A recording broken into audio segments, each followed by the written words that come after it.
नमस्कार साथियों, Suryanagari unique law classes के यूट्यूब चैनल पे मैं उर्मिला राठी आपका हार्दिक स्वागत और अभिनंदन करती हूँ। बात कर रहे हैं हम लोग जुडिशरी के एग्जाम की और साथ ही साथ हम लोग बात कर रहे हैं कॉलेज के एग्जाम की। जैसे कि आपको पता है एक सीरीज चल रही थी डिफरेंसेस वाली, तो हमने काफ़ी सारे डिफरेंसेस कंप्लीट किए थे। आज हम लोग करेंगे समन ट्रायल और वारंट ट्रायल क्या होती है और उनमें क्या डिफरेंसेस होते हैं। ये जो समन ट्रायल और वारंट ट्रायल का जो क्वेश्चन है ये थोड़ा बड़ा क्वेश्चन होता है और जब ये बड़ा क्वेश्चन होता है तो इसका आंसर भी आपको बड़े लेवल पे देना होता है। तो इसलिए यहाँ पे जो क्वेश्चन आता है आपका ये 10 मार्क्स का आता है या फिर 15 मार्क्स का आता है। और ये 10 और 15 कहाँ पर आता है? ये 10 और 15 आता है स्पेशली यूपी, बिहार, उत्तराखंड, झारखंड, इनके पास आता है। ठीक है, तो समन ट्रायल क्या है, वारंट ट्रायल क्या है, दोनों में डिफरेंसेस क्या है, इसको आज हम देखते हैं। तो सभी जने अपने बैरेक्ट ओपन कर लीजिए ताकि आपको अच्छे से समझ में आएगा।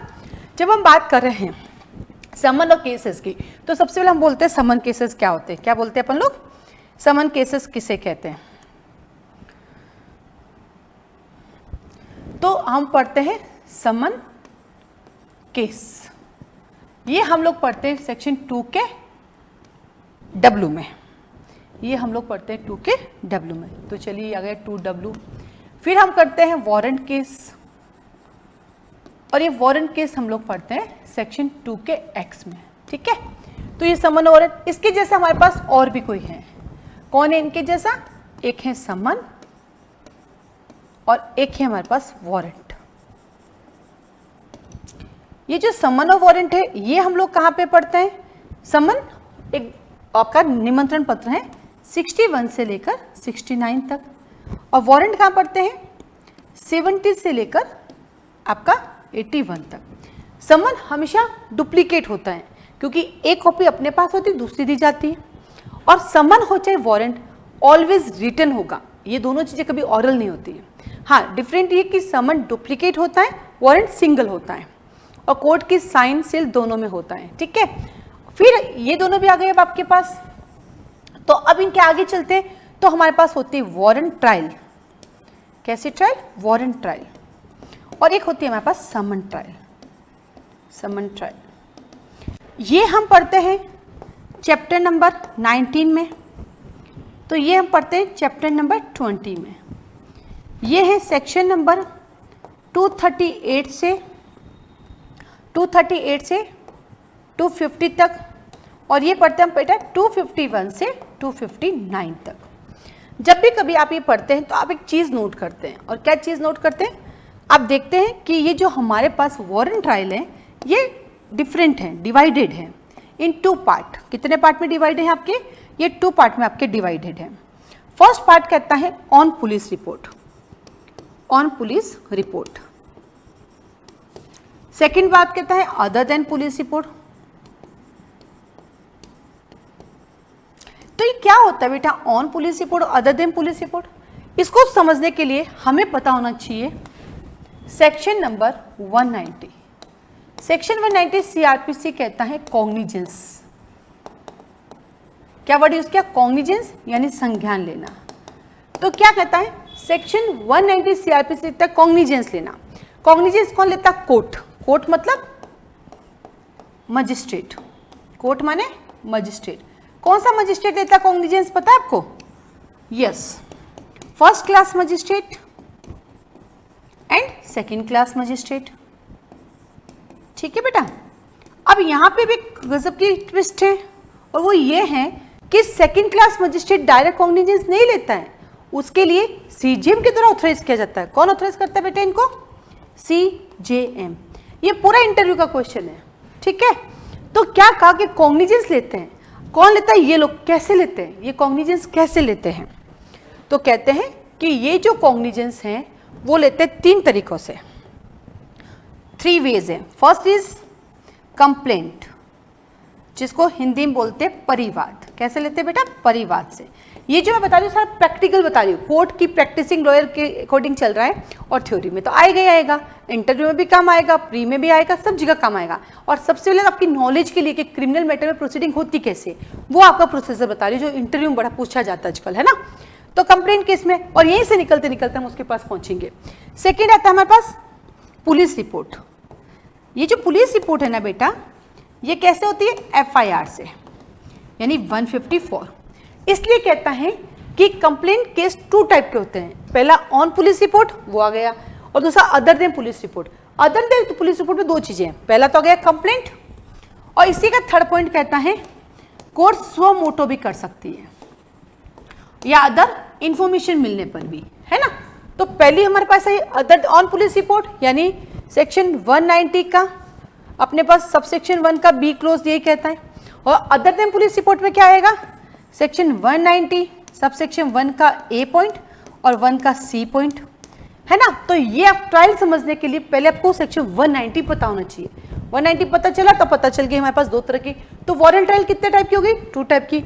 On police report section 190 subsection 1 का बी, और अदर देन पुलिस रिपोर्ट 191 का ए और सी, ठीक है। तो ऐसे करके हमारी वारंट ट्रायल आ गई। देन आई हमारे पास समन ट्रायल।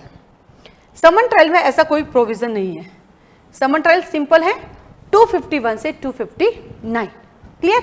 तो वारंट ट्रायल 2 टाइप की होती है, समन ऐसा नहीं है। तो आपका पहला अंतर यही हो गया क्या, कि समन ट्रायल 2 टाइप की होती है, एक ऑन पुलिस रिपोर्ट एक अदर देन, जबकि समन ट्रायल में ऐसा कोई डिफरेंसेस नहीं है ना। तो जब मैंने अंतर बताया तो पहले उसके बारे में पता तो होना चाहिए, क्योंकि एग्जाम में यूपी, बिहार, उत्तराखंड, झारखंड इसमें तो 15 नंबर का क्वेश्चन आता है, तो पहले आपको दोनों के बारे में बताना पड़ेगा, देन आप डिफरेंसेस लिखेंगे। कैसे लिखेंगे अन्यथा, ठीक है।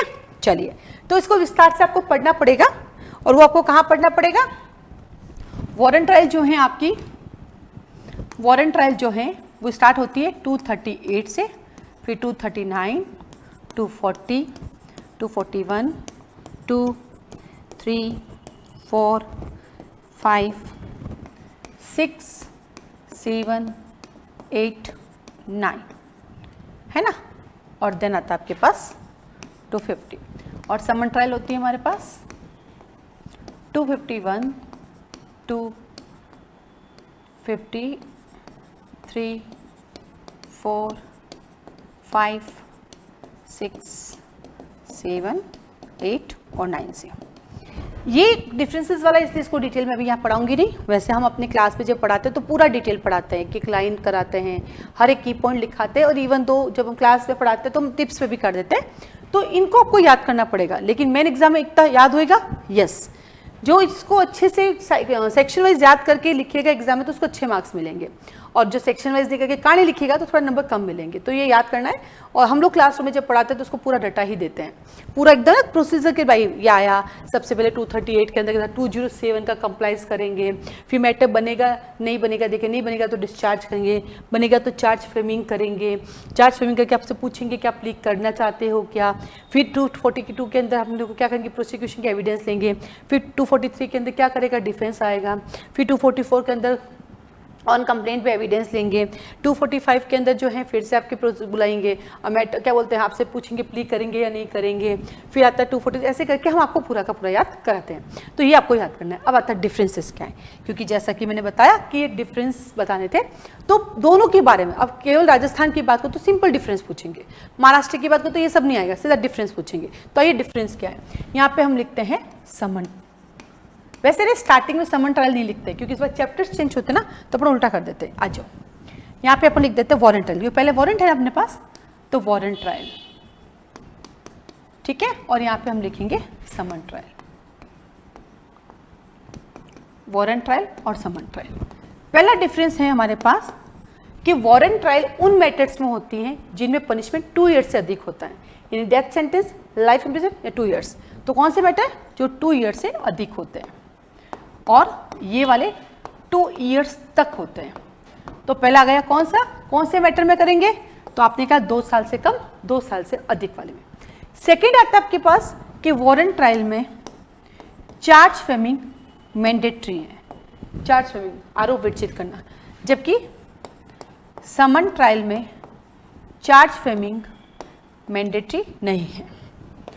नंबर 3, वारंट ट्रायल में डिस्चार्ज का ऑप्शन होता है, यानी वारंट ट्रायल में डिस्चार्ज भी हो सकता है, एक्विटल भी और कन्विक्शन भी, जबकि समन ट्रायल में सिर्फ और सिर्फ आपका एक्विटल और कन्विक्शन है। तो यहाँ पे आ जाता है सिर्फ एक्विटल और conviction. It's mean summon trial में डिस्चार्ज जैसा कोई प्रोविजन नहीं है, क्योंकि चार्ज फ्रेमिंग ही नहीं है तो डिस्चार्ज ही नहीं है, ठीक है। वारंट ट्रायल प्रोसिक्यूशन से स्टार्ट होता है, वारंट ट्रायल प्रोसिक्यूशन से स्टार्ट होता है, जबकि समन ट्रायल अक्यूज्ड के स्टेटमेंट से स्टार्ट होता है, वारंट ट्रायल प्रोसिक्यूशन से स्टार्ट होता है, अभ्युजन पक्ष शुरुआत करता है, जबकि समन ट्रायल जो है वो किससे स्टार्ट होती है, वो अपना अक्यूज्ड होता है उसके स्टेटमेंट से लिखना स्टार्ट करते हैं। ठीक है, उसके बाद आपके पास आता है कि वारंट ट्रायल में जैसे कि अभी मैंने आपसे कहा डिस्चार्ज का ऑप्शन है ना, तो एक बार डिस्चार्ज करते हैं तो वारंट ट्रायल को डिस्चार्ज के मैटर में फिर से पुनर्जीवित किया जा सकता है, जबकि यहाँ पे डिस्चार्ज का ऑप्शन ही है तो दोबारा उसी मैटर में वापस नहीं बुलाया जाएगा। फिर आता है वारंट ट्रायल को समरी ट्रायल के रूप में डिस्पोजल नहीं किया जाता है। क्या कहा, वारंट ट्रायल में समरी प्रोसीजर को फॉलो नहीं करते हैं, वारंट ट्रायल में समरी प्रोसीजर नहीं होता है, जबकि समन केसेस में समरी ट्रायल की तरह प्रोसेस किया जा सकता है। तो मैंने आपको 6 अंतर दे दिए, सफिशिएंट है। राजस्थान में तो 3 ही लिखने होते, 4 ही मोटे मोटे, बाकी स्टेट में थोड़े ज़्यादा लिखने होते तो थोड़ा ज़्यादा भी है। इसके अलावा जब भी आप पढ़ने बैठो आपको कुछ और नया मिले तो ऐड कर देना, लेकिन इसका मेन अंतर जो है वो ये है कि वारंट केसेस में चार्ज फ्रेमिंग मैंडेटरी है, जबकि समन केसेस में चाहे तो चार्ज फ्रेमिंग करें चाहे तो ना करें। ये सबसे बड़ा बात है। सेकंड, एक और क्या कहते हैं कि कई बार हम देखते हैं कि वारंट केसेस को समन में कन्वर्ट नहीं करते हैं, जबकि समन केसेस को वारंट में कन्वर्ट करके उनकी वारंट ट्रायल की जा सकती है। ये भी एक नया है। तो मोटा मोटा चार्ज फ्रेमिंग का, सेकंड डिस्चार्ज का, इसमें डिस्चार्ज भी होता है, इसमें डिस्चार्ज नहीं होते हैं। ठीक है, इनमें समरी ट्रायल कर सकते हैं, इनमें समरी ट्रायल नहीं कर सकते। तो ये इंटरव्यू में आपसे अक्सर पूछे जाते हैं, प्री में भी पूछे जाते हैं। तो आज का हमारा क्या टॉपिक है, what is the difference between summon trial and warrant trial. इससे पहले देखो अपन ने किया FIR, कंप्लेंट, उसके पहले किया cognizable, non cognizable, bailable, non bailable. तो ये आपको नहीं मिलता तब लिख सकते हैं कि डिफरेंस बिटवीन ये, आगे लिख दो उर्मिला राठी। तो सर्च करोगे तो अब तक CRPC के इससे पहले जितने भी हमारे पास डिफरेंसेस थे वो सारे के सारे डिफरेंसेस मैंने आपको दे दिए हैं। ठीक है, और कुछ नया लिखे तो आप उसमें ऐड कर देना। इसके साथ ही सूर्यनगरी यूनिक्लो क्लासेस ऑनलाइन ऑफलाइन दोनों क्लासेस चलाती है। ऑफलाइन क्लासेस राजस्थान जोधपुर में क्या आप अटेंड कर सकते हैं, ऑनलाइन क्लासेस जूम पर लाइव चलती है, लाइक क्लासरूम जैसा क्लासरूम रहता है। हम रिकॉर्डेड लेक्चर नहीं देते हैं क्योंकि रिकॉर्डिंग एक बार करके रख दो, उसमें अपडेशन नहीं होते हैं। क्लासरूम में तो रोज अपडेट होते हैं, आज क्या नया जजमेंट आ गया, नई क्या चीज़ पता चल गई, उधर से नई चीज़ आ गई, उधर से आ गई। तो जो लाइव क्लासेस होती हैं मतलब ऑनलाइन भी, वो भी लाइव होते हैं, वो क्लासरूम जैसा क्लासरूम ही है। 2 वे कम्युनिकेशन है, आप हमसे बात कर सकते हैं, हम आपसे बात कर सकते हैं, रीडिंग भी हम आप लोगों से कराते हैं। क्वेश्चन रेज करना है तो आप हैंड रेज करके क्वेश्चन पूछ सकते हो, डायरेक्ट भी पूछ सकते हो। और जब मैं क्वेश्चन क्लास में पढ़ाती हूँ उधर आपसे भी सवाल पूछती रहती हूँ, तो आपको ऐसा कतई नहीं लगेगा कि मैं घर पे बैठी हूँ या क्लासरूम में, आपको लगेगा क्लासरूम में। हाँ, इसमें जो माइनस पॉइंट है वो ये कि आपको एक सवाल आता है कि मैम किसी दिन मैंने क्लास अटेंड नहीं की तो उस दिन रिकॉर्डिंग मिलेगी क्या, तो क्यों अटेंड नहीं करना। आप जोधपुर आते हो, हमारे क्लासरूम में बैठते हो। अगर कोरोना नहीं आता तो इससे पहले तो कहीं ऑनलाइन का कोई साधन ही नहीं था। कुछ बहुत बड़े कोचिंग होते थे जो रिकॉर्डिंग देते हैं और इसकी वजह से बच्चे रिकॉर्डिंग इकट्ठी करके रख देते, पढ़ते भी नहीं है। बाकी उससे पहले तो हर जगह ऑफलाइन ही होती थी। उस समय जब क्लास नहीं जाते तो क्या होता, सेम टू सेम प्रोसीजर हमारे यहाँ है। रिकॉर्डिंग अभी हम नहीं दे रहे हैं, 10 साल बाद मुझे लगेगा नाउ मैं बुढ़ी हो गई हूँ, अब मुझे रिकॉर्डिंग बेचनी है, 100% मैं रिकॉर्डिंग दूंगी। लेकिन फिलहाल मुझे लगता है कि अभी सिखाना है मुझे और आप सीखने के लिए बैठे हैं तो आपको करना है। तो ये जो आपका सबसे बड़ा सवाल रहता है जिस दिन मैंने क्लास नहीं ली उस दिन क्या होगा, तो हम तो यही कहेंगे क्लास लें, छुट्टियाँ ना लें। और आप लेते तो उसका कोई प्रोविज़न नहीं है। ज़्यादा से ज़्यादा आपके जो क्लासमेट्स हैं वो आपको उस दिन के नोट्स प्रोवाइड करा देंगे और एक्स्ट्रा क्लास में बैठा के वो आपसे डिस्कस कर लेंगे। आपको कोई डाउट होता है सेक्शन का, वो स्टूडेंट भी आपकी हेल्प कर देंगे, मैं भी आपकी हेल्प कर दूंगी। ये एक आपके पास ऑप्शन हो सकता है, इसके अलावा मेरे पास ऑप्शन नहीं होता है। तो हम तो यही चाहते हैं कि बच्चे छुट्टी ना ले, क्योंकि बेटा मेरे पास ऐसे कई स्टूडेंट हैं जिन्होंने कई रिकॉर्डिंग खरीदी है और वो खुद कहते हैं मैडम रिकॉर्डिंग कभी खोल के देखी भी नहीं है हमने। मतलब मनी जो गया सो गया, हमें मनी का अफसोस नहीं, अफसोस से वो समय निकल गया हमारे हाथ से। और ये आप लोगों के साथ भी प्रैक्टिकल होता है, आप कई बार देख ही नहीं पाते हैं, इकट्ठी हो जाती 5, 6, 7, 8 करते 15, 20, 25, 30, 45, 40, 50 हो जाती रिकॉर्डिंग आपकी। आपको लगता है देख लूँगा पड़ी रह जाती और वो समय निकल जाता है उस दिन का, जो उस साल का जुडिशरी एग्जाम चला जाता है और फिर नेक्स्ट डे आपको लगता है ये बन गया, अरे ये बन गया, मैं रह गया, क्योंकि कंटिन्यूटी नहीं ना। रिकॉर्डिंग थी, क्लास होगी तो एक दिन छुट्टी ले होगे, कोई कारण होगा, 2 दिन लोगे, 3 दिन लगे, पैसे लगे हो भैया जाओ। रिकॉर्डिंग के पैसे भी कम लगते, वैल्यू नहीं है। या फाउंडेशन बेस का पैसा भी ज़्यादा लगता है तो वैल्यू है, भैया पैसे लगे हुए। और जब रोज क्लास में आओगे मोटिवेशन आपको मिलता रहेगा। रोज आप मोटिवेशन वीडियोज़ देखते हो तो देखते रहते हो, लेकिन क्लास में रोज़ डांट पड़ती है ना, आपकी मोटिवेशन वहाँ मिल जाती है, आपको डांटा जाता है, आपको आपका आईना दिखाया जाता है। तो वो कहीं ना कहीं खुद रोज मोटिवेट रहने का आपको हेल्प करता है। तो आप क्लासेस ज्वाइन कर सकते हैं, डेमो ले सकते हैं, डेमो वैसे यूट्यूब पे मिलता है। रजिस्ट्रेशन फॉर्म भर के 3 डेज़ के लिए आप क्लास में बैठ के देख सकते हैं। कई बार बच्चे कहते नया बैच कब होगा, अरे भैया जिस दिन तुम बैठते हो उसी दिन से सब कुछ नया है ना, क्योंकि हम बीच में भी आपको पढ़ाते हैं तो पकड़ लेते हैं, उसमें कोई टेंशन आती नहीं है। ठीक है, तो मेरे मोबाइल नंबर इसमें लिखे हुए, आप कॉल मैसेज करके बात कर सकते हैं। आप में से कई बच्चों की शिकायत है कि मैम आप मुझे रिप्लाई नहीं कर पाते हो, तो बेटा दिन भर क्लास ले जाती है, लेकिन अगर एक बार रिप्लाई नहीं तो आप मैसेज छोड़ दिया करें, मैं आपको कॉल कर लूँगी। और फिर भी आपको लगे तो 2 बार कॉल कर लो, 100% मैं रिप्लाई करूँगी। ठीक है, चलिए आज के लिए धन्यवाद।